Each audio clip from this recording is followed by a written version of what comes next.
উত্তর কলকাতা চর্চা কেন্দ্রের পক্ষ থেকে আজকের আলোচনা সভায় আপনাদের সকলকে স্বাগত জানাই।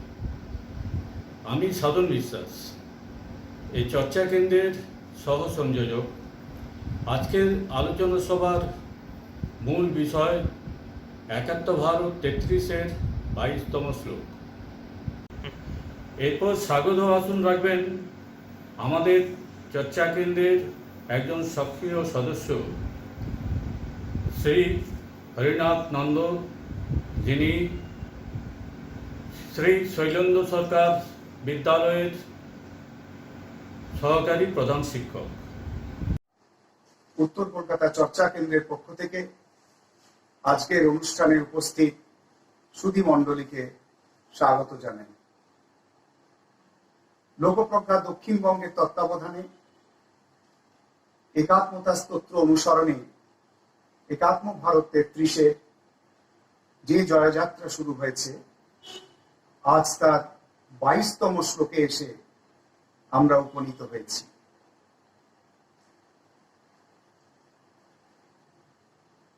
অখিল ভারতীয় প্রবুদ্ধ মঞ্চ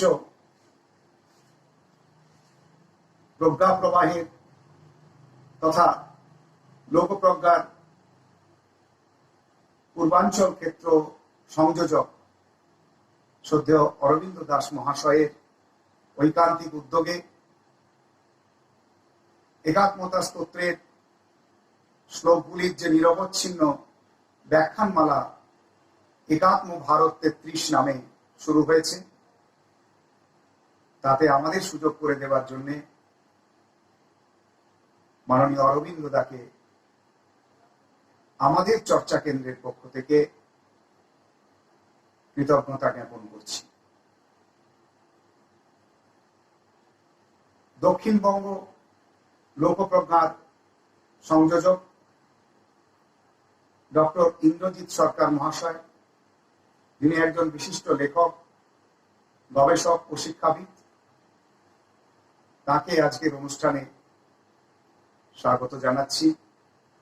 স্বাগত জানাচ্ছি সহ সংযোজক ডক্টর সোমশুভ্র গুপ্ত মহাশয়কে, যিনিও একজন বিশিষ্ট অধ্যাপক এবং গবেষক। একাত্মতা স্তোত্রের শ্লোকগুলি চর্চার মধ্য দিয়ে আমরা বিশ্বাস করি আমাদের মধ্যে স্বদেশ প্রেম ও স্বাভিমানের জাগরণ ঘটে। এই শ্লোকগুলির একটি মূল সুর ভারতের অখণ্ডতা ও সার্বভৌমত্ব। এই শ্লোকগুলিতে রয়েছে বহু পৌরাণিক ও ঐতিহাসিক জনপদের কথা। এই শ্লোকগুলিতে রয়েছে বহু মনীষীর কথা। কেউ সর্বত্যাগী সন্ন্যাসী, মুনি, ঋষি, তপস্বী, লেখক, গবেষক, বিজ্ঞানী, সাহিত্যিক, শিল্পী, যাদের স্মরণ এবং মননের মধ্য দিয়ে আমাদের মধ্যে নিজের দেশ সম্পর্কে স্বাভিমান জাগ্রত হয়। মহাপরাক্রমকারী সম্রাটদের কথা আছে, যে সম্রাটরা কখনো অন্য দেশকে আক্রমণ করতে যাননি, কারণ ভারতের সংস্কৃতি সেটা নয়। ভারতবর্ষ কখনোই সাম্রাজ্যবাদে বিশ্বাস করে না, আজও করে না, অতীতে তো করেই। সেই সব সন্ন্যাসী, সেই সব সম্রাটদের পেছনে ছিলেন সর্বত্যাগী সন্ন্যাসী, যাদের ত্যাগের আদর্শ সম্রাটদের মুগ্ধ করেছিল। তাদেরকে তারা গুরু বলে বরণ করে নিয়েছিলেন।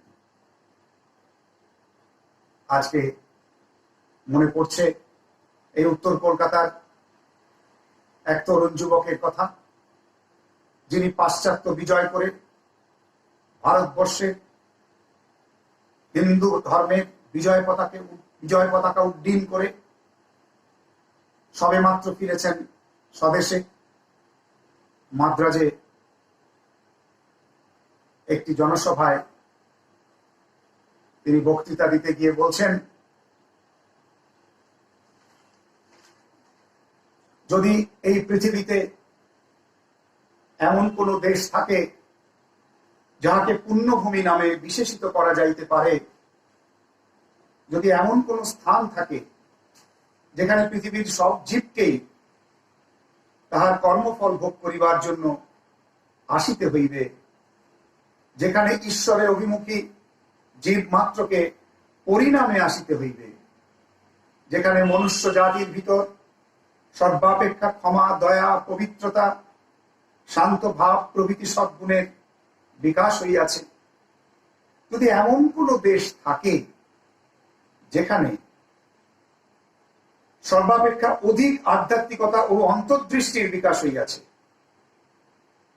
তবে নিশ্চয়ই বলিতে পারি তা আমাদের মাতৃভূমি এই ভারতবর্ষ। আপনারা ঠিকই ধরেছেন, তিনি আর কেউ নন, সিমলেপাড়ার যুবক নরেন্দ্রনাথ। তিনি পরবর্তীকালে শ্রীমৎ স্বামী বিবেকানন্দ নামে সারা পৃথিবীতে বিখ্যাত হয়ে আছেন। ভারত ইতিহাসের দিকে যদি আমরা তাকাই, তাহলে সেখানেও দেখব বহু মনীষী জন্মেছেন, বহু সম্রাট জন্মগ্রহণ করেছেন, যারা কখনো ক্ষুদ্রতার মধ্যে আবদ্ধ ছিলেন না। তারা বিশ্বাস করতেন জগতের কল্যাণের কথা। তারাই বলেছিলেন শ্রীন্নান্তু বিশ্বে অমৃতস্য পুত্রা। আজ আমরা একাত্ম ভারত 33-এর 22 সংখ্যক শ্লোকটি নিয়ে আলোচনা করব। আগস্তা কম্বু কৌডিন্য রাজেন্দ্রাশ্চুল বংশজা অশোকা পুষ্যমিত্রশ্চ খারবেলা সুনীতিমান। মহাপরাক্রমশালী সম্রাট অশোক, পুষ্যমিত্র শুঙ্গ ও খারবেলের আলোচনা করব আমরা। সেই সঙ্গে আমরা আলোচনা করব দক্ষিণ ভারতের এবং দক্ষিণ পূর্ব এশিয়ার ভারতবর্ষের সীমানা, ভারতবর্ষের সংস্কৃতি ও ধর্মীয় আচার, সুদূর কম্বোডিয়া, লাওস, মালয়া ও ভিয়েতনাম পর্যন্ত রাজা কম্বু ও কৌডিন্যের হাত ধরে কিভাবে বিস্তার লাভ করেছিল। চোল সাম্রাজ্যের শাসনকালে ভারতের শিল্প সংস্কৃতি যে এক অভূতপূর্ব বিকাশ লাভ হয়েছিল, তাও আমরা স্মরণ করব। আমাদের আলোচনার শুরুতে অবশ্যই আসবেন বৈদিক সপ্তঋষির অন্যতম শ্রেষ্ঠ ঋষি মহর্ষি অগস্ত্য, যিনি আমাদের উপহার দিয়েছেন বহু শাস্ত্র গ্রন্থ, যাকে কেন্দ্র করে নানান কাহিনী নানান গ্রন্থে বিধৃত হয়ে আছে। আমাদের লোকপ্রজ্ঞা উত্তর কলকাতা চর্চা কেন্দ্রের একাত্ম ভারত 33-এর আজকের নিবেদন শ্লোক সংখ্যা 22। সুন্দরভাবে স্বাগত ভাষণ রাখলেন মাননীয় শ্রী হরিনাথ নন্দ। এরপর একটি সঙ্গীত পরিবেশন করবেন লোকপ্রজ্ঞা দক্ষিণবঙ্গ সঙ্গীত বিভাগ। নমস্কার। কাজী নজরুল ইসলামের অনবদ্য একখানি দেশাত্মবোধক গান। এবার নবীন মন্ত্রে হবে জননী তোর উদ্বোধন। এবার নবীন মন্ত্রে হবে জননী তোর উদ্বোধন। নিত্যা হয়ে রইবি ঘরে, হবে না তোর বিসর্জন। এবার নবীন মন্ত্রে হবে জননী তোর উদ্বোধন।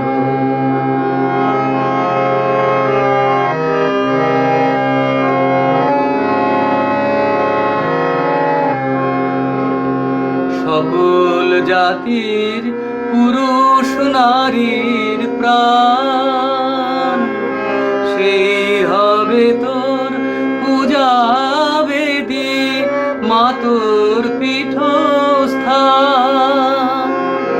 সকল জাতির পুরুষ নারীর প্রাণ, সেই হবে তোর পূজা বেদী, মা তোর পীঠস্থান। সেথা শক্তি দিয়ে, ভক্তি দিয়ে, শক্তি দিয়ে, ভক্তি দিয়ে পাতবো মা তোর সিংহাসন। নিত্যা হয়ে রইবি ঘরে, হবে না তোর বিসর্জন। এবার নবীন মন্ত্রে হবে জননী তোর উদ্বোধন।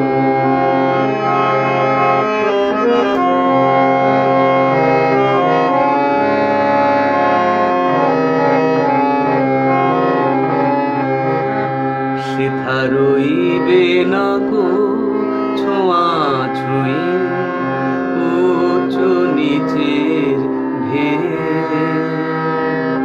সবাই মিলে উচ্চারিবে মাতৃনামের বেদ।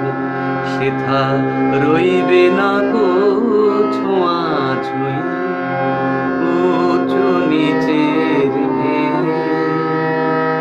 সবাই মিলে উচ্চারিবে মাতৃনামের বেদ।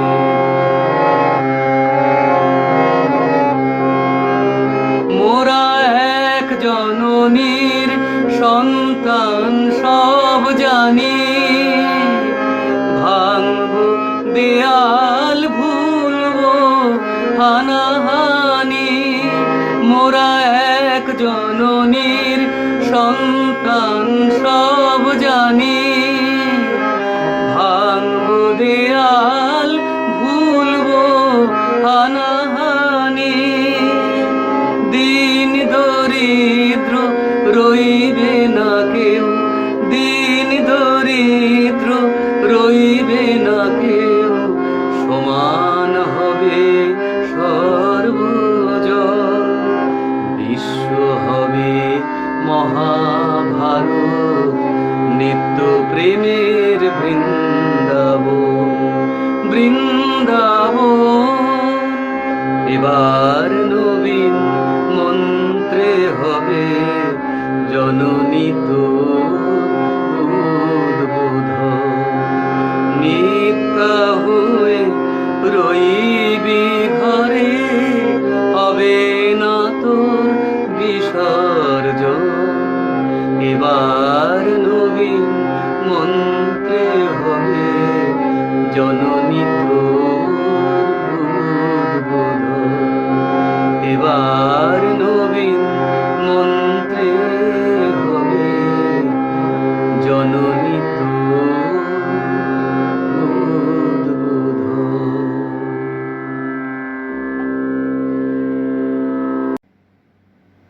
অনুষ্ঠানের সূচনায় এমন একটি সুন্দর সঙ্গীত পরিবেশন করবার জন্য অসংখ্য ধন্যবাদ। এরপর মূল বিষয় উপস্থাপনা করবেন শ্রী সাগ্নিক ঘোষ, যিনি এনআরএস মেডিকেল কলেজ অ্যান্ড হসপিটালে কার্ডিওলজি বিভাগে কর্মরত। নমস্কার। প্রজ্ঞাপ্রবাহ অখিল ভারতীয় অখিল ভারতীয় প্রবুদ্ধ মঞ্চের দক্ষিণবঙ্গের শাখা লোকপ্রজ্ঞা। লোকপ্রজ্ঞা দক্ষিণবঙ্গর তত্ত্বাবধানে একাত্ম ভারত 33-এ যে যাত্রা শুরু হয়েছে, সেই যাত্রার 22 নম্বর শ্লোকে এসে আজকে আমরা উপনীত হয়েছি। আমরা একাত্ম ভারত 33-এর শুরুতেই সচ্চিদানন্দ ভগবান দিয়ে শুরু করে ভারতবর্ষের 7টি পাহাড় পর্বত, 11টি নদ নদী, 17টি ঐতিহাসিক পীঠস্থান, 10টি প্রধান ধর্মগ্রন্থ, 16 জন মহীয়সী বিদুষী নারী, 28 জন মহাপুরুষ ঋষি তথা ভগবান, 34 জন ধর্মজাগরণের পুরোধা এবং সমাজ সংস্কারক। এবার তার পরবর্তীকালে অর্থাৎ গত সপ্তাহে অবধি আমরা 10 জন কলা জগতের মহান ব্যক্তিত্বের কথা জানতে পেরেছি। আজকে এই ভারতবোধের যে যজ্ঞ পুরো সপ্তাহে একদিন ধরে চলছে, আজকে তার 22 নম্বর শ্লোক নিয়ে আমরা আলোচনা করব। অগস্ত কম্বুকৌণ্ডিন্য রাজেন্দ্র স্থলবংশজঃ অশোক পুষ্যমিত্রশ্চ খারবেলো সুনীতিমান। এখানে আমরা একজন মহর্ষির কথা আর বাকি 6 জন পরাক্রমশালী ভারতের সম্রাটের কথা আলোচনা করব। আমরা যখন এই প্রাচীন ভারতবর্ষের কথা আলোচনা করছি, সেখানে কোনো না কোনোভাবে একে অপরের সাথে যখন যুদ্ধ করেছেন, কিন্তু তাদের লক্ষ্য ছিল, কেন্দ্রবিন্দু ছিল ভারতবর্ষ, অর্থাৎ ইন্ডোসেন্ট্রিকে ছিল এদের ফোকাস পয়েন্ট, অর্থাৎ ভারত ভারত ভারত ভারতবর্ষ। তাই একাত্ম ভারত অর্থাৎ ভারতবর্ষের সব জিনিসই, ভারতবর্ষের সমস্ত জিনিসের মধ্যেই আমরা এক আত্মীয়তা লক্ষ্য করি। প্রথমেই আসা যাক মহর্ষি অগস্ত্যের কথায়। মহর্ষি অগস্ত্য পৌরাণিক ঋষি ছিলেন এবং ইনি অত্যন্ত সংযমী একজন ঋষি ছিলেন। মহর্ষি অগস্ত্য জন্মকথা এরকম বলা হয়ে থাকে, একদিন কোনো এক যজ্ঞস্থলে আর ঋষি কাশ্যপ এবং তার স্ত্রী অদিতির যে 12 জন পুত্র ছিলেন, সেই 12 জন পুত্রের 2 জন পুত্র আদিত্য এবং বরুণ ওই যজ্ঞ স্থলে উপস্থিত ছিলেন এবং ওই যজ্ঞস্থলে সুন্দরী অপ্সরা উর্বশী উপস্থিত ছিলেন। উর্বশীকে দেখে আদিত্যর মনে ভালোবাসার উদয় হলে আদিত্য যান উর্বশীকে বিবাহের প্রস্তাব দিতে, কিন্তু উর্বশী তা প্রত্যাখ্যান করেন, কারণ উর্বশী আদিত্যর ভাই বরুণের প্রতি তার ভালোবাসা জন্মেছিল।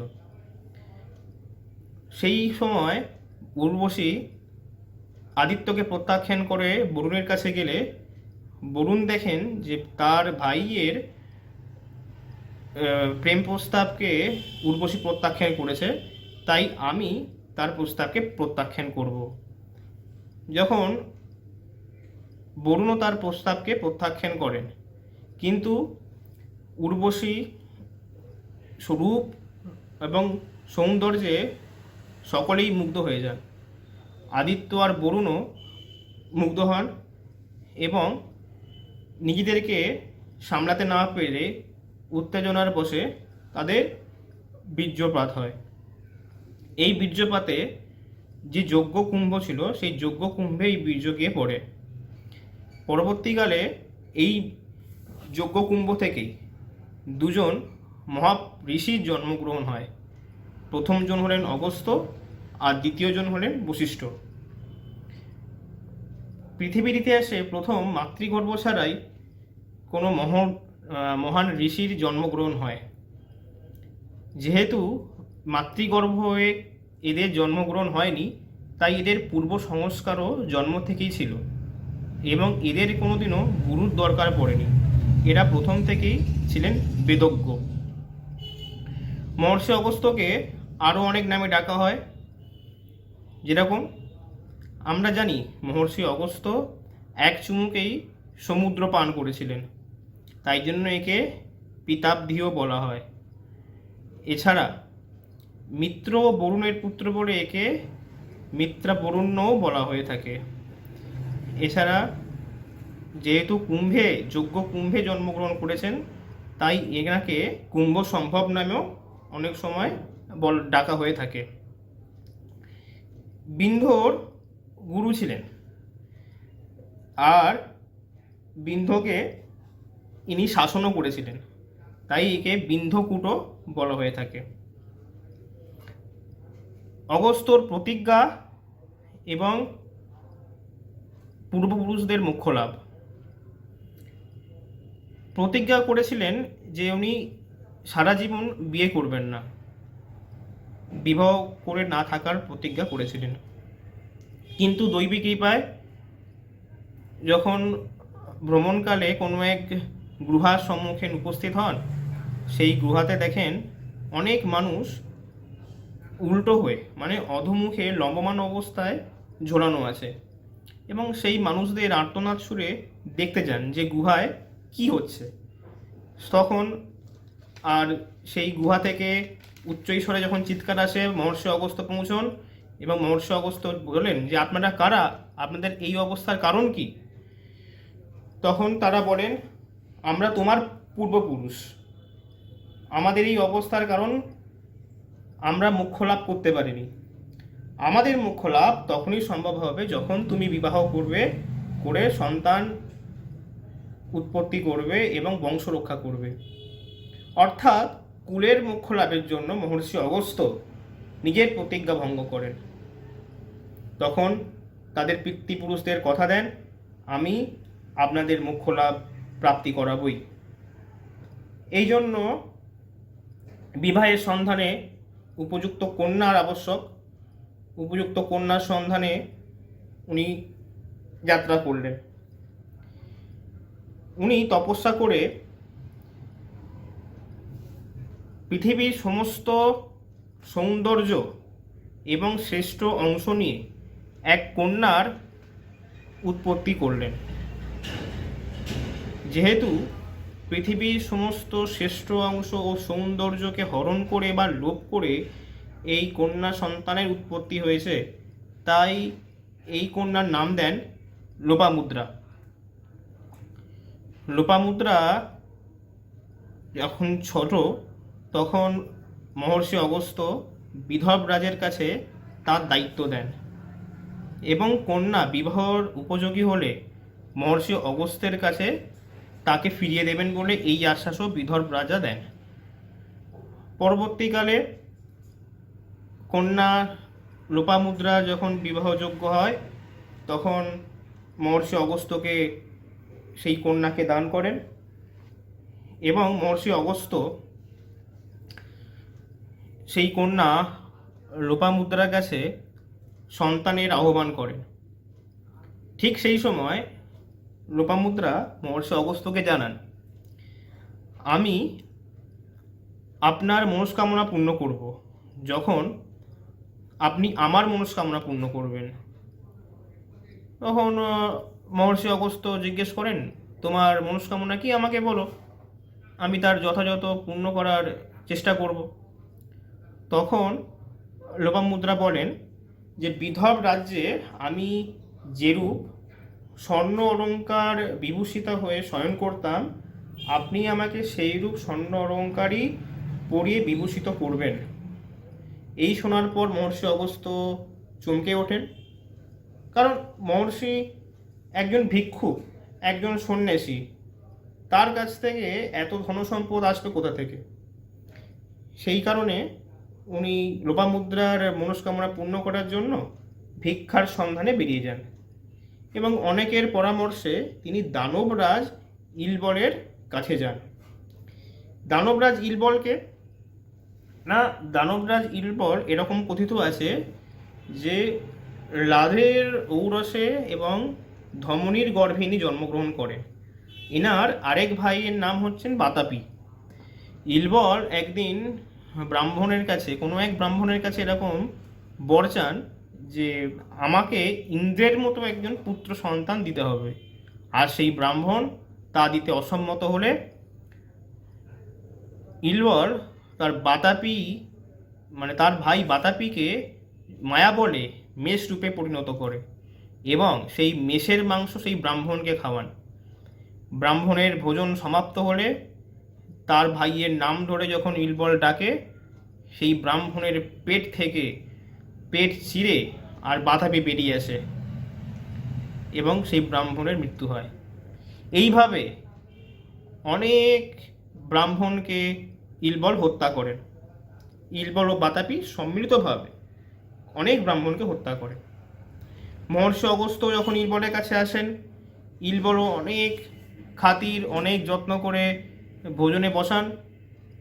ভোজনে বসানোর সময় সেই মেষের মাংসই দেন এবং মহর্ষি অগস্ত্যের ভোজন সমাপ্ত হলে পুনরায় আগের মতোই ইলবল তার ভাইয়ের নাম ধরে ডাকেন। আর এইবারে বাতাপি মহর্ষি অগস্ত্যর পেট থেকে আর বেরিয়ে আসলো না। তা দেখে ইলবল ভীত ও সন্ত্রস্ত হয়ে উঠলেন। উনি বললেন যে বাতাপি কেন বেরোলেন না? আর মহর্ষি অগস্ত্য অন্তর্যামী, উনি বললেন, তোমার ভাই বাতাপি আমার পেটেই হজম হয়ে গেছে, ও আর বেরোবে না। এই দেখে ইলবল তার যাবতীয় ধনসম্পত্তি সব কিছু মহর্ষি অগস্ত্যকে হস্তান্তর করেন।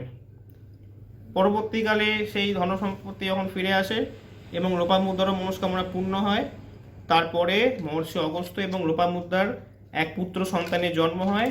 সেই পুত্র সন্তানের নাম দিরস্যু। অনেকে বলেন এই পুত্র সন্তানের নাম ইন্দ্রবাহ। ইনি একজন অত্যন্ত ধার্মিক এবং তাপস্বী ছিলেন। ইনি একজন কবিও ছিলেন। ইনি নিজেদের পিতৃপুরুষকে মোক্ষ লাভ করান। পরবর্তীকালে মহর্ষি অগস্ত্য পুত্র সন্তানের জন্ম হওয়ার পরে সংসার ত্যাগ করে আশ্রমে যান এবং সেখানে ধ্যানে সারা জীবন অতিবাহিত করে মোক্ষ লাভ করেন এবং সমাধিস্থ হন। মহর্ষি অগস্ত্যর কথা বলতে গেলে যে কথাগুলো না বললেই নয়।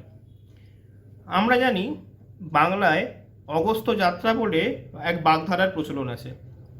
কি এই অগস্ত্য যাত্রা? পুরাণে বিন্ধ্য পর্বতের গুরু বলা হয়েছে মহর্ষি অগস্ত্যকে। অর্থাৎ বিন্ধ্য পর্বত আর্যাবত্যের উত্তর এবং দক্ষিণ ভারতের মধ্যবর্তী অঞ্চলে একসময় অনেক সম্মানীয় এবং শ্রেষ্ঠ পর্বত ছিল। একদিন দেবর্ষি নারদ বিন্ধ্যের কাছে যান এবং বিন্ধ্যকে বলেন যে সুমেরু পর্বতের সমৃদ্ধি তোমার থেকে অনেক অংশে বেশি। এখানে দেবতারা দিন যাপন করেন আর সূর্য সমস্ত নক্ষত্রকে এই পর্বতেই পরিভ্রমণ করেন। এই কথা শোনার পর বিন্ধ্য রেগে যায় এবং সূর্যকে বলেন যে উদয়াস্তকালে সুমেরু পর্বতের মতো করে তাকেও প্রদক্ষিণ করতে হবে। সূর্যের গতিপথ রোধ হওয়ার ভয়ে সূর্য সঙ্গে সঙ্গে বিন্ধ্যকে বলেন, এ আমার পক্ষে সম্ভব নয়। তখন বিন্ধ্য সূর্যের পথ রুখে দাঁড়ানোর জন্য নিজের শরীরকে প্রশস্ত করতে থাকে এবং বড় করতে থাকে। যখন প্রশস্ত বড় করতে করতে পর্বত যখন উঁচু হয়, ঠিক তার একদিকে যেখানে সূর্য বাধাপ্রাপ্ত হয়েছে সেইখানে সূর্যের প্রচণ্ড উত্তাপে জনজীবন অত্যন্ত অতিষ্ঠ হয়ে উঠেছিল এবং তার অপর দিকে সূর্য না থাকার জন্য শীতলতম, ঠান্ডা এবং অন্ধকারাচ্ছন্ন হয়ে উঠেছিল।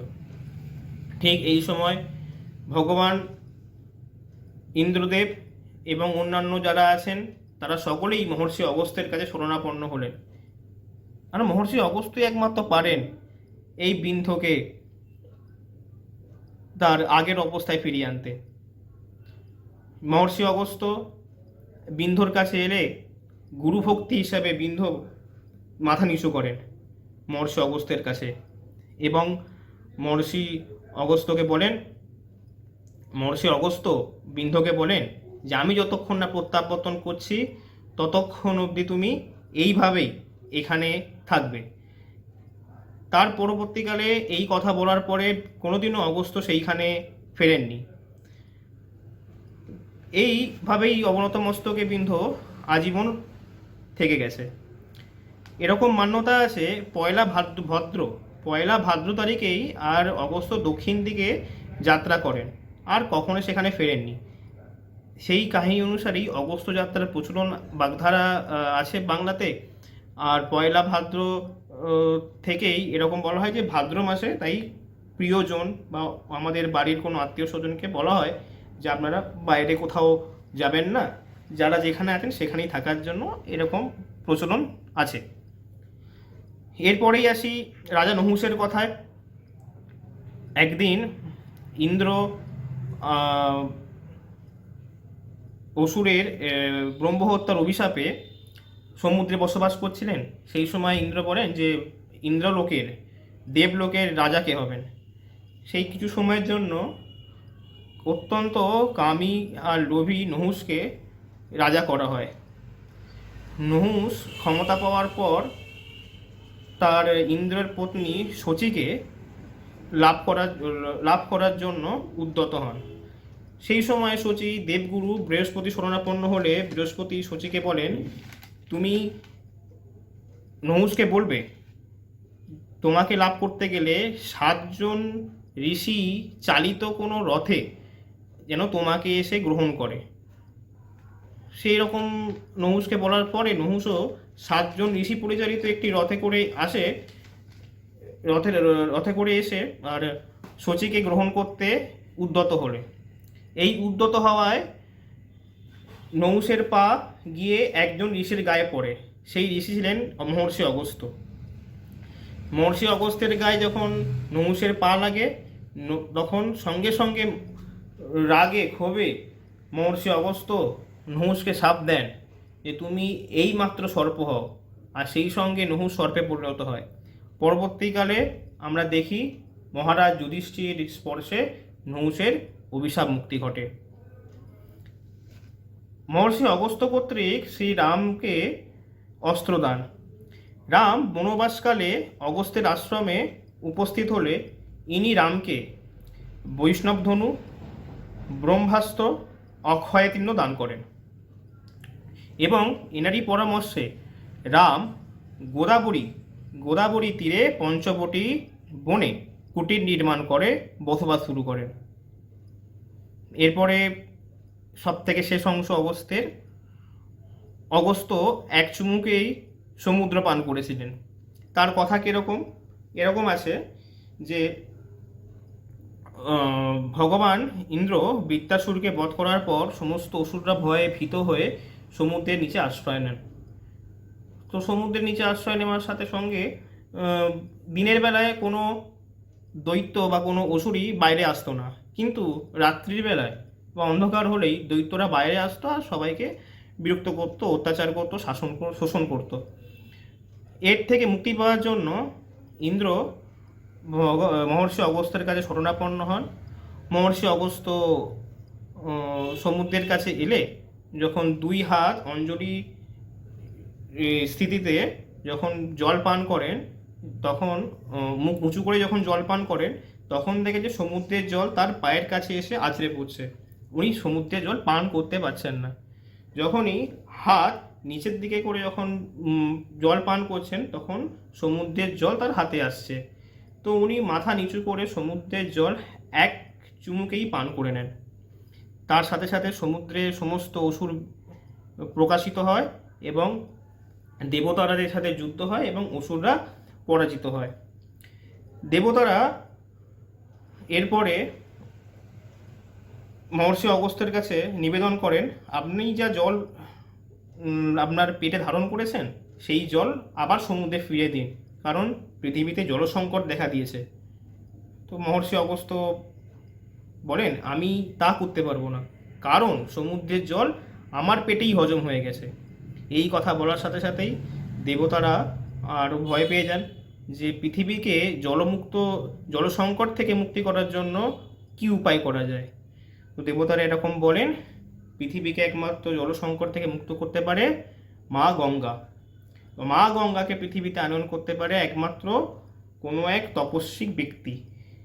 পরবর্তীকালে আমরা দেখেছি সাগর রাজার সন্তান ভগীরথ তার তপস্যার বলে মা গঙ্গাকে মর্তে আমন্ত্রণ করেন। এই হলো অগস্ত্যের কথা। এরপরে আসি কম্বু। প্রথমত আমরা দক্ষিণ ভারতের কথাই আলোচনা করব এখানে। রাজা কম্বু ছিলেন দক্ষিণ ভারতের এক রাজা, যার রাজত্ব দক্ষিণ পূর্ব এশিয়া অর্থাৎ ভিয়েতনাম, লাওস, কম্বোডিয়া অবধি বিস্তৃত ছিল।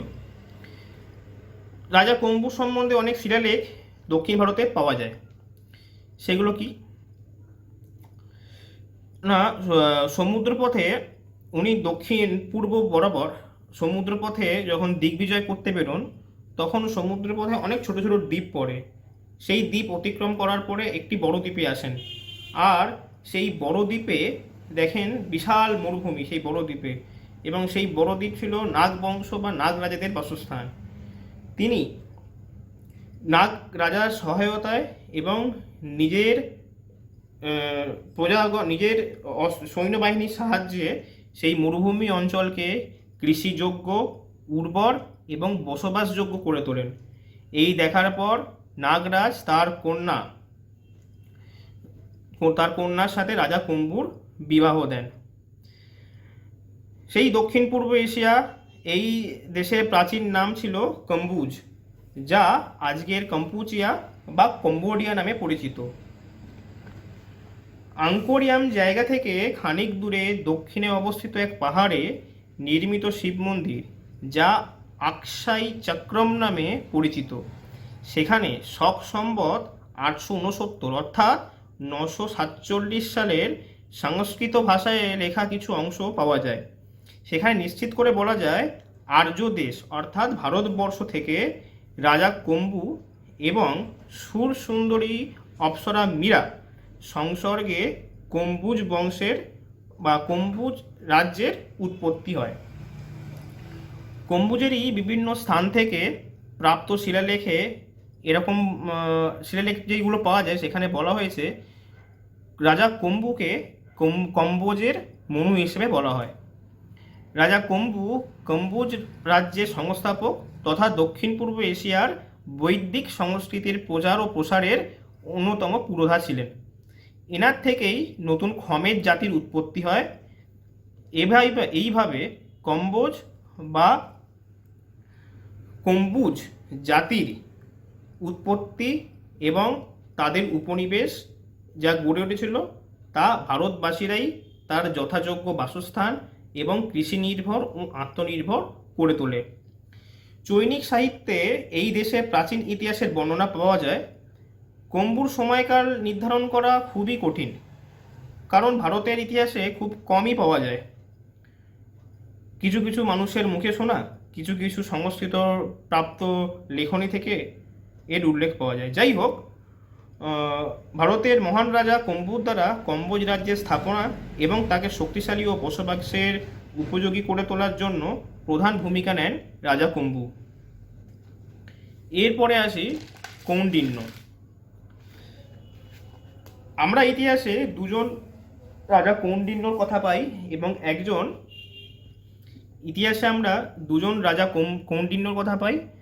এবং একজন ঋষির কথা পাই, যিনি বৌদ্ধ ইতিহাসের সাথে যুক্ত। আমরা দক্ষিণ ভারতের যে দুজন রাজার কথা পাই সেই কথা আলোচনা করব, তারপরে বৌদ্ধ ইতিহাসে যাব। কৌন্ডিন্য প্রথম সৌরাষ্ট্রের রাজা প্রভু জয়ভয়ের প্রধানমন্ত্রী অজিশোক বর্তমান ইন্দোনেশিয়ার প্রধান দ্বীপ জাভা, যা জবদ্বীপ নামে ছিল, সেই সময় দক্ষিণ ভারতের কৌন্ডিন্য নামের এক ব্রাহ্মণ হিন্দু চীনে এক হিন্দু রাজ্যের স্থাপনা করেন। নিজের বুদ্ধি ও শক্তি পরাক্রমের দ্বারা এই মরুভূমি বিস্তীর্ণ অঞ্চলকে ইনি বসবাসযোগ্য, কৃষিযোগ্য করে তোলেন। এই জায়গায় রাজা কৌন্ডিন্য, আর ঠিক রাজা কম্বুর পরের ঘটনাতেই হচ্ছে রাজা কৌন্ডিন্য। তার পরবর্তী সময়কার। এরকম বলা হয় চৈনিক সাহিত্যে এই রাজ্যের নাম ফুনান নামে পাওয়া যায়। 74 সালে ফুনান এক শক্তিশালী সাম্রাজ্যে পরিণত হয়েছিল। এর আগে নাগরাজাদের রাজ্য ছিল এই ফুনান। মানে যে দ্বীপের আবিষ্কার বা যেই দ্বীপের আবিষ্কার কৌন্ডিন্য করেছিলেন তার আগে এই নাম দেওয়া হয়েছিল ফুনান, এরকম অনেক শিলালেখে পাওয়া যায়। নাগরাজা সোমার সাথে কৌন্ডিন্যর বিবাহ হয় এবং সোমার জন্য এই বংশের নাম রাখা হয় সোমবংশ। এই ফুনান নামের বিশাল হিন্দু সাম্রাজ্যের রাজধানী মেকার নদীর তীরে বিদ্যমান ছিল। কৌন্ডিন্য প্রথম দক্ষিণ ভারতেরই রাজা ছিলেন, কারণ ফুনানের রাজা নিজেদের নামের শেষে বর্মা বলে সম্বোধন করতেন, যেমন চন্দ্র বর্মা, জয় বর্মা, এরকম। তো এরকম কৌন্ডিন্য বর্মাও অনেক সময় উনি বলতেন, অনেক সময় পাওয়া যায় কৌন্ডিন্য বর্মন বা কৌন্ডিন্য বর্মা।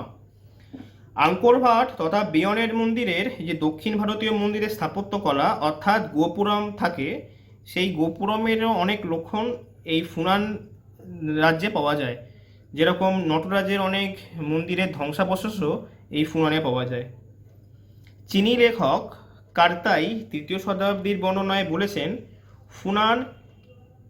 ফুনান হিন্দু রাজ্যের অন্তর্গত কম্বুজ, কোচিন, চীন এবং মেকাট নদীর দক্ষিণ উপকূলও সম্মিলিত ছিল ফুনান রাজ্যে। প্রথমে এই জায়গায় শাসন করতেন লু ইয়ে নামের একজন মহিষী নারী। তিনি খুবই দেবভক্ত নারী ছিলেন। এর পরবর্তীকালে দেখা যায় বহেন তিয়েন নামে একজন সাধারণ দেবভক্ত যুবক একদিন স্বপ্নে দেখেন যে ভগবান তাকে ধনুক দিচ্ছেন এবং সেই দৈব ধনুক নিয়ে উনি সমুদ্র উপকূলে যাত্রা করছেন। তো পরের দিন ঘুম থেকে উঠে যখন মন্দিরে পুজো করতে যান, উনি দেখেন যে সত্যিকারের সেই মন্দিরে একটি দৈব ধনুক রয়েছে এবং সেই ধনুক নেওয়ার সাথে সাথেই উনি একজন বাণিজ্যিক জাহাজে করে বেরিয়ে যান আর দিগ্বিদিক জয় করতে। যেই জয় করতে যান সেই সময় সমুদ্র উপকূলবর্তী একটি রাজ্য আসে। সেই রাজ্যের যার সাথে যুদ্ধ হয় তিনি হচ্ছেন লু ইয়ে। এই লু ইয়ে নিজের রাজ্যকে রক্ষা করার জন্য যুদ্ধ করেন এবং এই দৈব ধনুকের কাছে পরাস্ত হন এবং আত্মসমর্পণ করে। পরবর্তীকালে বহেন তিয়েন আর লু ইয়ের সাথে বিবাহ হয়। আর এই বহেন তিয়েনকে কৌন্ডিন্য আর লু ইয়েকে সোমার সাথে চীনি সাহিত্যে তুলনা করা হয়েছে। তো সোমবংশ থেকে স্পষ্ট জানা যায় সেখানকার নারীদের কথা এবং সেখানকার নারীদের সম্মানের কথা। এই সোমবংশ থেকে পরবর্তীকালে ভববর্মা হয়, যারা ভবপুর রাজ্য স্থাপন করেন। এই ভববর্মের বেয়ন মন্দিরের একটি লেখ পাওয়া যায়, যা এরকম।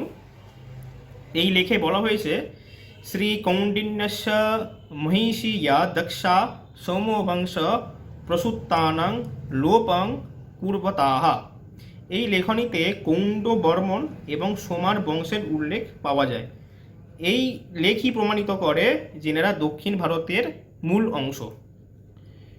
এবার কৌন্ডিন্য দ্বিতীয় 4th-5ম খ্রিস্টপূর্ব শতাব্দীতে ফুনানের রাজা হয়। চীনের লিয়ড বংশের ইতিহাস থেকে জানা যায় জো কিয়াও চেনজু নামক ফুনানের রাজা হয়, যিনি ভারতীয় ব্রাহ্মণ ছিলেন। উনি দিব্যবাণী শুনে ফুনানে যান। ফুনানের দক্ষিণে পানপান নামক স্থানে পৌঁছলে তাকে স্বাগত ও অভ্যর্থনা করা হয়। তাকে রাজা হিসেবেও নির্বাচিত করা হয়। উনি প্রচলিত নিয়মগুলোকে ত্যাগ করে ভারতীয় শাসনের আধারে এবং বৈদিক পরম্পরায় রাজ্য পরিচালন করতে থাকেন। আগের শিলালেখনী থেকে প্রাপ্ত লেখনী স্পষ্ট করে ফুনান অর্থাৎ কম্বোজে দক্ষিণ ভারতীয় লোক গিয়ে সভ্যতা ও সংস্কৃতির প্রসারের গুরুত্বপূর্ণ ভূমিকা নেয়। কম্বোজ নারীদের সাথে বিবাহ করে ভারতীয় ব্রাহ্মণরা এক নতুন যুগের সূচনা করে। বিভিন্ন সময়ে পাওয়া শিলালেখ থেকে পাওয়া যায় ব্রাহ্মণ ক্ষত্রিয় বংশের উল্লেখ এখানে পাওয়া যায়। অর্থাৎ কম্বোজের স্থাপনা করেছিলেন, সেই কম্বোজের স্থাপনার পরবর্তী শাসনকর্তারা যারা ছিলেন তারা কৌন্ডিন্য প্রথম এবং কৌন্ডিন্য দ্বিতীয় কোনো কোনো ঐতিহাসিকদের মতে কৌন্ডিন্য প্রথম বা কৌন্ডিন্য দ্বিতীয় দুজনেই একই ব্যক্তি হিসেবে ধরা হয়ে থাকে, কিন্তু চীনী সাহিত্য থেকেই এদের পরিচয় পাওয়া যায়, যার মূল ভারতীয় অংশ এরা দক্ষিণ ভারতীয় ব্রাহ্মণ। দক্ষিণ পূর্ব এশিয়াতে হিন্দু সংস্কৃতি সংস্থাপনের জন্য এই দুই কৌন্ডিন্য নামক বীর ব্রাহ্মণের যোগদান অনস্বীকার্য। এরপরে আসি বৌদ্ধ ইতিহাসে। সেখানে কি বলেছে, কৌন্ডিন্যের যে জন্ম, সেই কৌন্ডিন্যের জন্ম বলা হয়েছে সিদ্ধার্থ গৌতমের জন্মের অনেক আগে, আনুমানিক খ্রিস্টপূর্ব 6ষ্ঠ শতাব্দীতে কপিলাবস্তু নগরের কাছে দোনাভুত্তু নগরে এক সম্ভ্রান্ত ব্রাহ্মণ পরিবারে আর এই কৌন্ডিন্যের জন্ম হয়ে শাক্য প্রজাতন্ত্রে নির্বাচিত প্রধান শুদ্ধোধন তার পুত্র সিদ্ধার্থ গৌতমের জন্মের পর পুত্রের ভবিষ্যৎবাণীর উদ্দেশ্যে একদল ব্রাহ্মণকে ডাকেন। এই ব্রাহ্মণদের মধ্যে অনেকেই ভবিষ্যৎবাণী করেন, কিন্তু একমাত্র ঋষি কৌন্ডিন্যই স্পষ্টভাবে উল্লেখ করেন যে এই শিশু পরবর্তীকালে বুদ্ধত্ব লাভ করবেন এবং সিদ্ধার্থ পরবর্তীকালে বুদ্ধত্ব লাভ করেন। এবং কৌন্ডিন্য এরকমও বলেন যে উনি যদি বুদ্ধত্ব লাভ করবেন যেদিন, আমি সেদিন থেকেই ওনার শিষ্যত্ব গ্রহণ করব।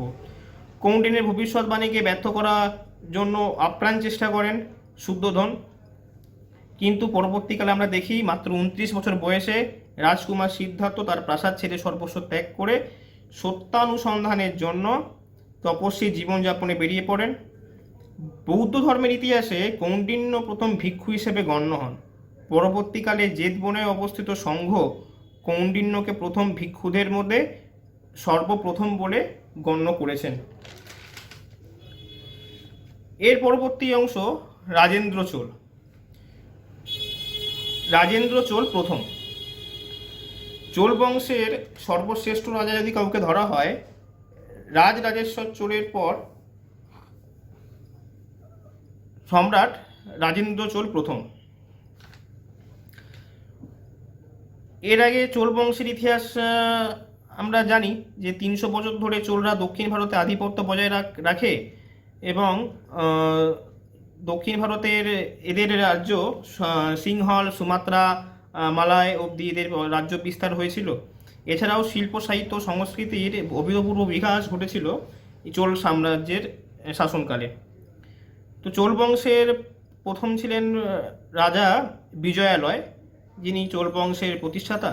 পরবর্তীকালে আসেন রাজা আদিত্য চোল, তারপরে হন প্রথম পরাস্তকের পুত্র ছিলেন প্রথম রাজরাজ, আর প্রথম রাজরাজের পুত্র হন রাজা রাজেন্দ্র চোল প্রথম। প্রথম রাজরাজের মৃত্যুর পর তার প্রথম পুত্র রাজেন্দ্র চোল সিংহাসনে বসেন। 1012 খ্রিস্টাব্দে যুবরাজ হিসেবে অভিষেক হয়। তিনি 1014 থেকে 1044 খ্রিস্টাব্দ পর্যন্ত রাজত্ব করেছিলেন। তিনি গঙ্গাইকোন্ড চোল ও উত্তম চোল নামেও পরিচিত ছিলেন। সিংহাসনে বসার পর বিরাট নৌবাহিনী তৈরি করেন এবং সেই নৌবাহিনী নিয়ে সিংহল আক্রমণ করে সিংহলকে চোল সাম্রাজ্যের অন্তর্ভুক্ত করেন। 1018 খ্রিস্টাব্দে তিনি পাণ্ড ও চের অর্থাৎ বর্তমান কেরল রাজ্য, এই কেরল রাজ্যেও যান এবং সেখানে এই নিজেদেরকে তারা আক্রমণ করেন এবং চোল রাজ্যের অধীনে নিয়ে আসতে সক্ষম হন। পরবর্তীকালে চালুক্যদেরও পরাজিত করে তিনি হায়দ্রাবাদে চোলদের আধিপত্য বিস্তার করেন। দক্ষিণ ভারতের বিস্তীর্ণ অঞ্চল বিস্তারের পর রাজেন্দ্র চোল উত্তর ভারত অভিযানে অগ্রসর হন। তিনি কলিঙ্গ অতিক্রম করে বঙ্গপ্রদেশের পশ্চিমবঙ্গে পাল বংশের মহিপাল, পূর্ববঙ্গের গোবিন্দচন্দ্র এবং দক্ষিণবঙ্গে রণসুরকে পরাজিত করেন। পূর্ব ভারত পর্যন্ত চোলদের আধিপত্য বিস্তারের জন্য তিনি গঙ্গাইকোন্ড চোল অর্থাৎ গঙ্গা বিজেতা চোল এই উপাধি ধারণ করেছিলেন। শক্তিশালী নৌবাহিনীর সাহায্যে তিনি আন্দামান ও নিকোবর দ্বীপপুঞ্জ এবং মালয় অবধি নিজের রাজত্ব বিস্তার করেছিলেন। রাজেন্দ্র চোলের সময়ে উল্লেখযোগ্য কিছু কীর্তি হল, দক্ষিণ পূর্ব এশিয়ার সুমাত্রার শৈলেন্দ্র বংশ ছিল সবথেকে শক্তিশালী বংশ।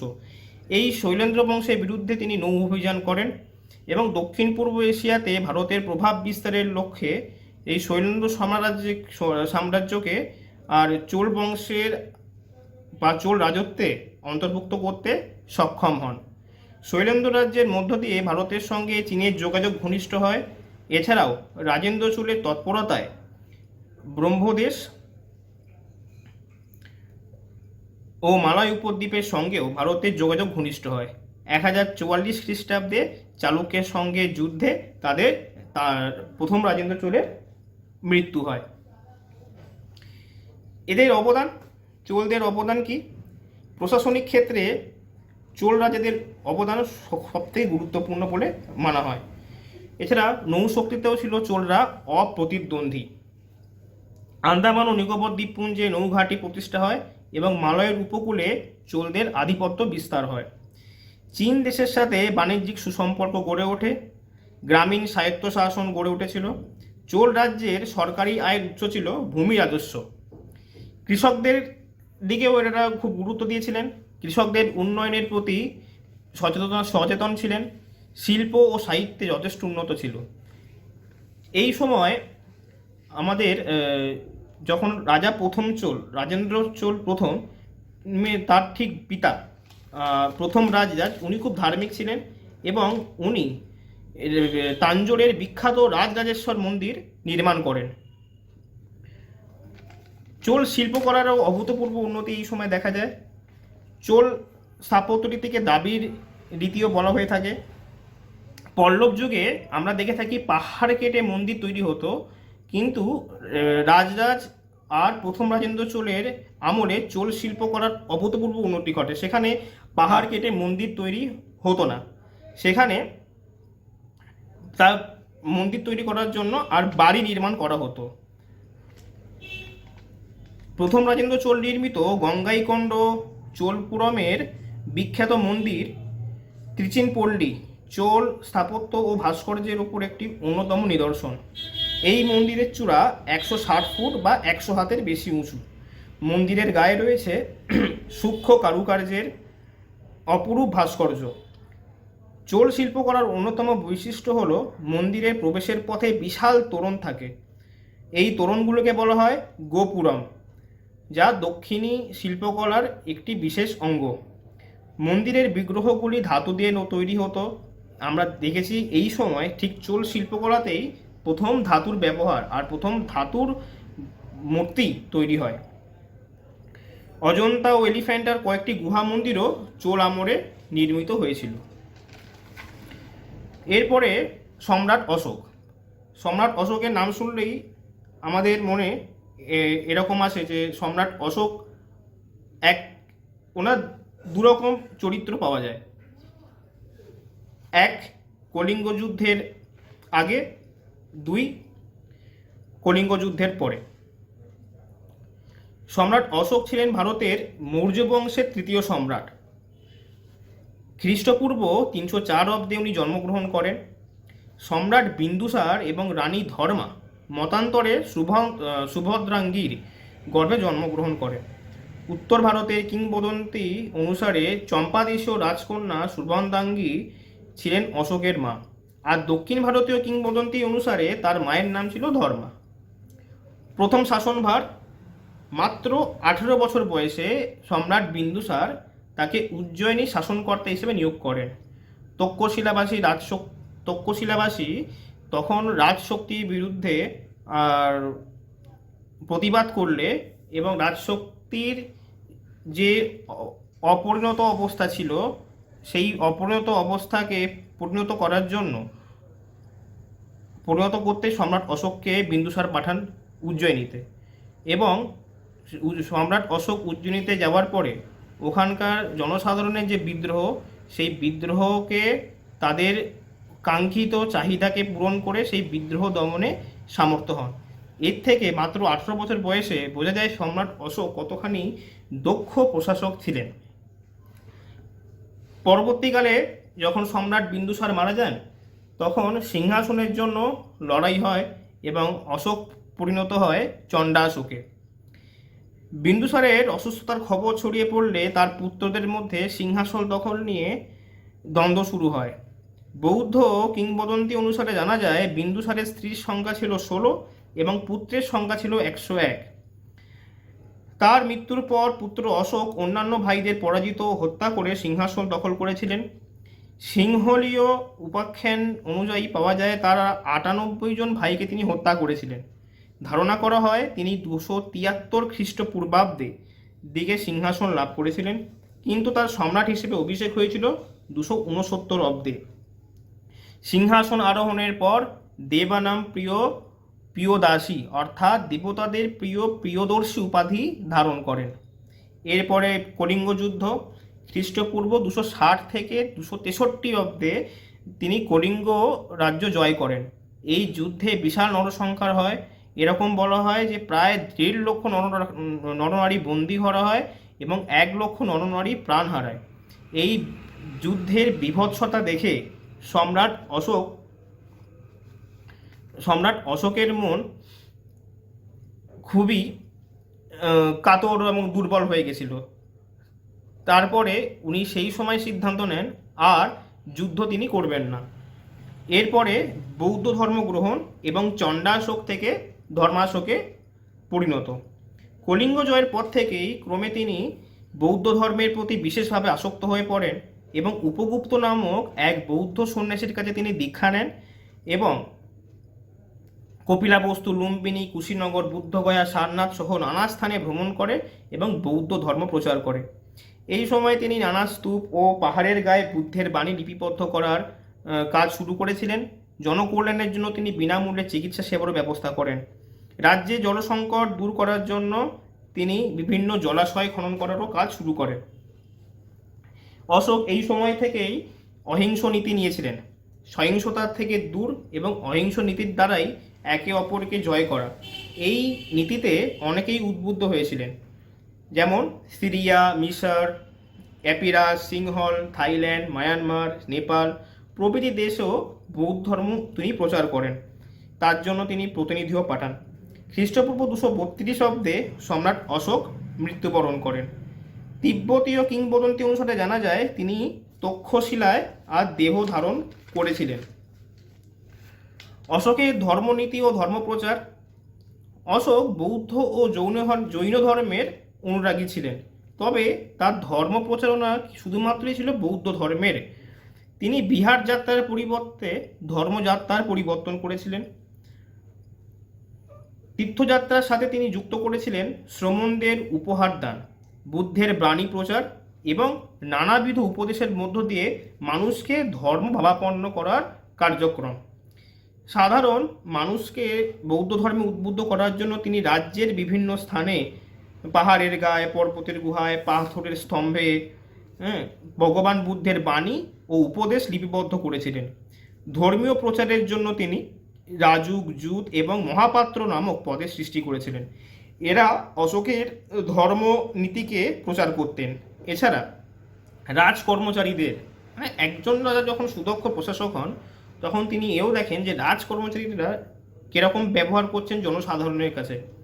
তো জনসাধারণের কাছে রাজকর্মচারীদের ব্যবহার দেখার জন্য তিনি ধর্ম মহাপাত্র নামক কর্মচারী নিয়োগ করতেন, যাদের কাজ ছিল শুধুমাত্র দেখা যে রাজকর্মচারীরা সঠিকভাবে তাদের কর্তব্য পালন করছে কিনা আর জনসাধারণের কাছে। বৌদ্ধ ধর্মাবলম্বীদের মধ্যে সংহতি ও সমন্বয় স্থাপনের জন্য পাটলিপুত্র নগরে একটি বৌদ্ধ সংগীতি আহ্বান করেছিলেন।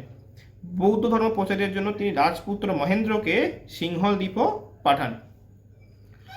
অশোক লিপি। অশোক নানা রকম ভগবান বুদ্ধের বাণী লিপিতে আবদ্ধ করে রেখেছিলেন। যেরকম আগে আমরা বলেছি, পর্বতের গুহাতে বা কোনো এক পাথরের স্তম্ভে। তো এই সকল বাণী বা এই সকল লিপি যে ভাষায় লেখা হতো তাকে বলা হতো অশোক লিপি। আবার এই সকল বাণী যে অক্ষরে লেখা হয়েছিল তাকে বলা হয় ব্রাহ্ম লিপি ও খরষ্টি লিপি। অবশ্য ব্রাহ্মী লিপির আদি পাঠগুলো সম্রাট অশোকের নির্দেশে স্থাপিত হয়েছিল বলে অনেকে এই লিপিকে অশোক লিপি নামেও অভিহিত করে থাকেন। অশোক স্তম্ভ ও অশোক চক্র। 4টি সিংহের মুখযুক্ত একটি একক মূর্তি হচ্ছে অশোক স্তম্ভ।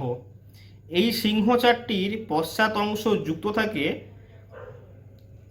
এবং মুখগুলি চারটি দিক নির্দেশ করে। এর ফলে যে কোনো দিক থেকে আমরা তিনটি সিংহের মুখ দেখতে পাই। এই সিংহ বসানো থাকে উল্টানো পদ্ম ফুলের ওপর একটি ছোট বেদির ওপরে। এই ছোট বেদিতে চারটি জন্তু দেখা যায়। চারটি জন্তুকে রিলিফ মূর্তি হিসেবে আমরা দেখে থাকি। একজন দৌড়ানো ঘোড়া, একটি ষাঁড়, আর একটি সিংহ এবং আরেকটি হাতি। এই চারটি পশুর মাঝে থাকে একটি করে চক্র। এই চক্রকেই অশোক চক্র বলা হয়। এই শলাকাগুলি অশোক চক্রের কেন্দ্র থেকে থাকে 24টি শলাকা, আবার 24টা দাঁড়িয়ে সাইকেলের মতো। কিন্তু এই শলাকাগুলো পরিধির সাথে যুক্ত থাকে না, পরিধি থেকে মুক্ত অবস্থায় থাকে। এই 24টি শলাকা 24টি বিষয়কে প্রতিনিধিত্ব করে। 1950 খ্রিস্টাব্দের 26শে জানুয়ারি ভারতের জাতীয় প্রতীক হিসেবে অশোকের সিংহ চতুর্মুখ স্তম্ভ শীর্ষের মুদ্রণ রূপে গৃহীত হয়। জাতীয় প্রতীকে গৃহীত রূপটিতে চতুর্থ সিংহ দেখা যায় না, কারণ স্তম্ভ শীর্ষে এটি পিছনের অবস্থিত ও সামনে থেকে দৃষ্টিগোচর হয় না। জাতীয় প্রতীকের একটি অবিচ্ছেদ্য অঙ্গ হল দেবনাগরী। দেবনাগরী হরফে খোদিত সত্যমেব জয়তে, যা মূল স্তম্ভে নেই। এর মূল নমুনা বর্তমানে সারনাথ জাদুঘরে সংরক্ষিত আছে। এর উচ্চতা 2 মিটার। দার্শনিক প্লেটো একটি কথা বলেছিলেন যে শাসক হবে দার্শনিক এবং দার্শনিক শাসন হওয়া উচিত। মানে যে রাজা করবে সেই রাজার দার্শনিক হবে এবং দার্শনিক দৃষ্টিভঙ্গি থাকতে হবে, এবং তবেই সেই রাজা দার্শনিক হবে এবং রাজ্য শাসন করতে পারবে। আমরা যদি সম্রাট অশোকের জীবনী দেখি, সম্রাট অশোকের জীবনও একই রকমভাবে তাই, যে শাসক দার্শনিক এবং দার্শনিক শাসন। এরপরে আসি পুষ্যমিত্র শুঙ্গ। জন্মগতভাবে ব্রাহ্মণ এবং কর্মগতভাবে ক্ষত্রিয়। শুঙ্গ রাজবংশের প্রতিষ্ঠাতা। খ্রিস্টপূর্ব 185 অব্দে মৌর্য বংশের শেষ রাজা বৃহদ্রথকে হত্যা করে পুষ্যমিত্র রাজা হন। এই সূত্রে মৌর্য সাম্রাজ্য বিলুপ্ত হয়। এরপরে শুরু হয় শুঙ্গ রাজবংশ। আর এই পুষ্যমিত্র শুঙ্গই ছিলেন বৃহদ্রথের প্রধান সেনাপতি। তাহলে হত্যা করার কারণ সমস্ত রাজ্য যখন বৌদ্ধ ধর্মের অহিংস নীতিতে নিজেদের ক্ষত্রিয়ের কর্ম থেকে পিছিয়ে গেছেন, তখন একে বিদেশি শক্তির আক্রমণ ভারতবর্ষে দেখা দিয়েছে এবং তৎকালীন রাজারা নিজেদের কর্ম বিমুখ হয়ে পড়েছেন। ঠিক সেই সময় পুষ্যমিত্র শুঙ্গ রাজা বৃহদ্রথকে হত্যা করে আর শুঙ্গ রাজবংশের প্রতিষ্ঠা করেন। পুষ্যমিত্র সিংহাসন অধিকারের পর বিদর্ভ রাজ্যের রাজা যজ্ঞসেন নিজেকে রাজা ঘোষণা করে। এই সময় পুষ্যমিত্রের পুত্র অগ্নিমিত্র বিদিশা শাসনকর্তা ছিলেন। মাধব সেন নামে যজ্ঞসেনের এক আত্মীয় অগ্নিমিত্রের কাছ থেকে সাহায্য পাওয়ার আশায় বিদিশার পথে যাত্রা করে এবং পথে যজ্ঞসেনের চোরেদের হাতে ধরা পড়ে যায়। এরপর অগ্নিমিত্র তার মুক্তির জন্য যজ্ঞসেনের কাছে বার্তা পাঠান। যজ্ঞসেন এতে অসম্মত হলে অগ্নিমিত্র বিদর্ভ আক্রমণ করে।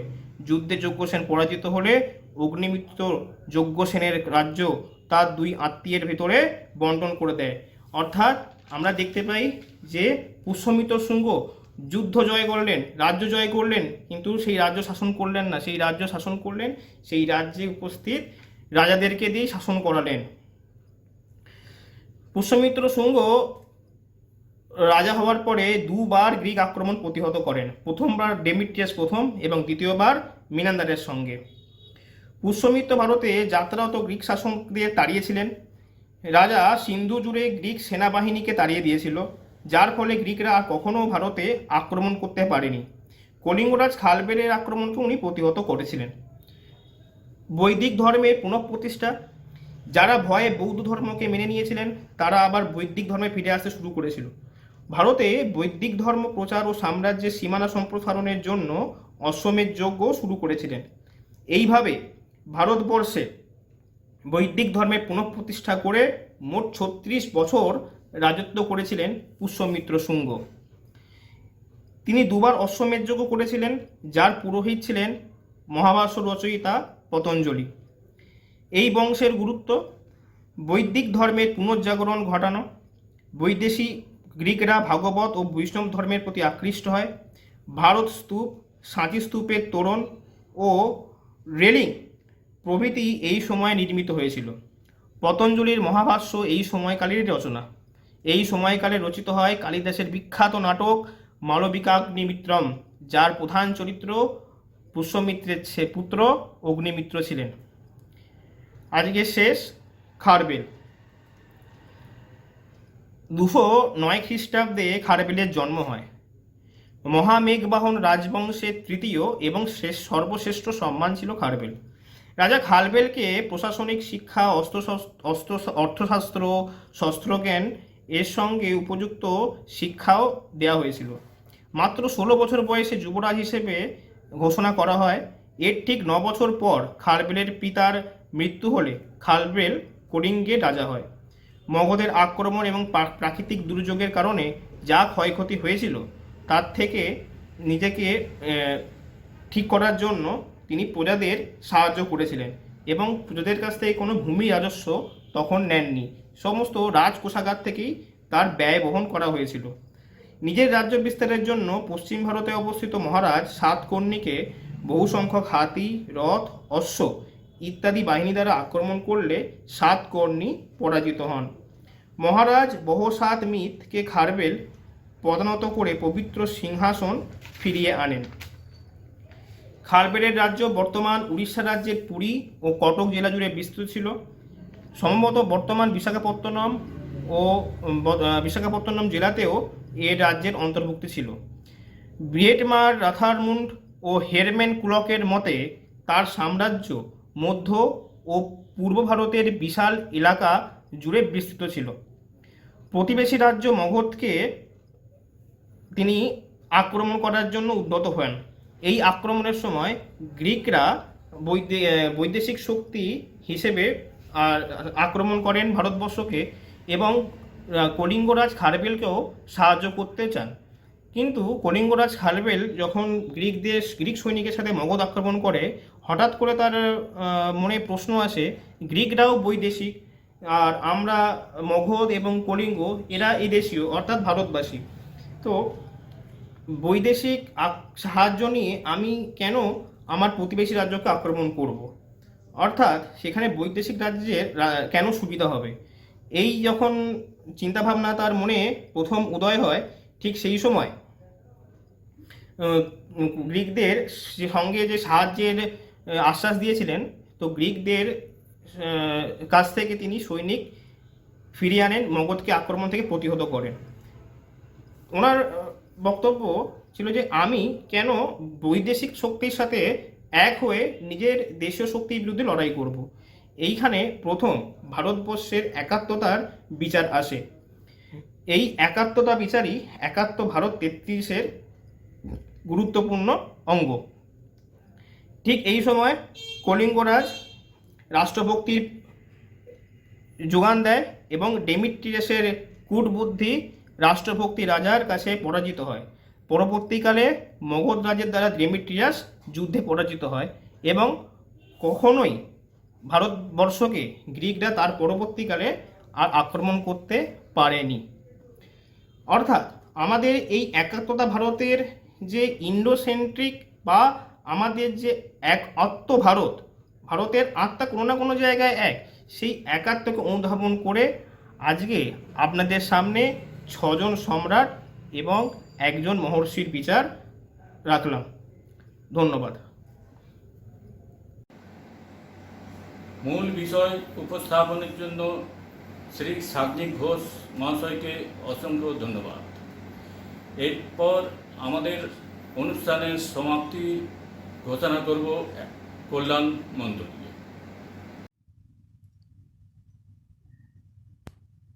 सर्वे भवन्तु सुखिनः, सर्वे सन्तु निरामया, सर्वे भद्राणि पश्यन्तु, मा कश्चित् दुःखभाग् भवेत्।